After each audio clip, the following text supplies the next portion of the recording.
Esma, ar ko tu sāksies, ar ko tu sāksies.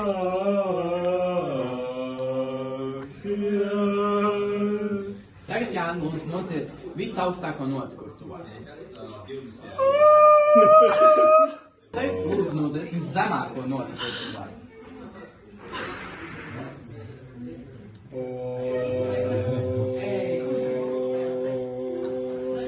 Tu esi tenors. Un tagad es pēc fiziskas aktivitātes lūdzu visaugstāko noti.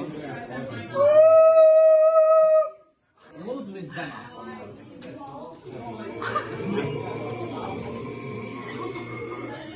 Un rezultāti soprāns. Kāpēc?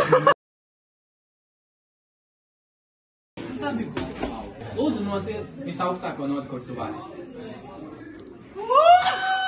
Un tagad lūdzu nociet viszemāko noti, kur tu vari. Paldies!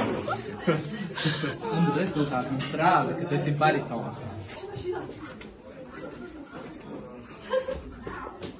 Valdi, pēc fiziskas aktivitātes, lūdzu visaugstāko noti. Paldies! Un lūdzu viszemāko noti. Paldies! Rezultāti baritons!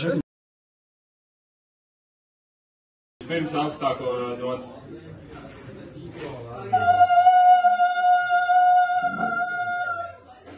Tagad viszemāko uz 3.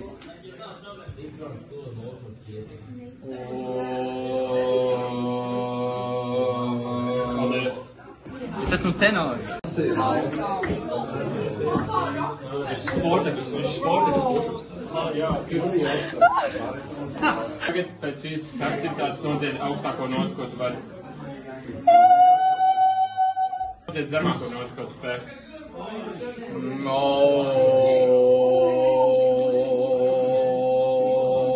Alts. Lūdzu, nociet visaugstāko notu, ko tu vari.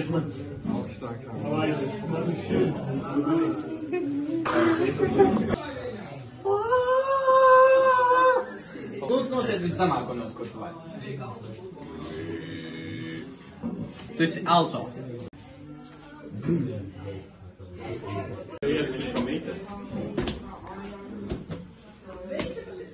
Pēc fiziskas aktivitātes lūdzu nociet augstāko notu, ko tu vari. Zemāko noti. Rezultāti rāda, ka tu esi baritons. Tas ir pārāk maz datu, lai varētu kaut ko secināt. Tā kā daudziem paaugstinājās tas diapazons, dažiem pamazinājās, dažiem pat nemainījās pēc fiziskās aktivitātes un pirms. Kā arī vēl mēs varam piebilst to, ka, piemēram, Valtera gadījumā, kurš regulāri nodarbojas ar sportu, fiziskai aktivitātei bija daudz mazāka ietekme taisni uz balss diapazonu. Līdz ar to, ka viņš ir jau pielāgojis pie fiziskajām aktivitātēm un viņam ir nepieciešamāka lielāka slodze, lai kaut ko mainītu.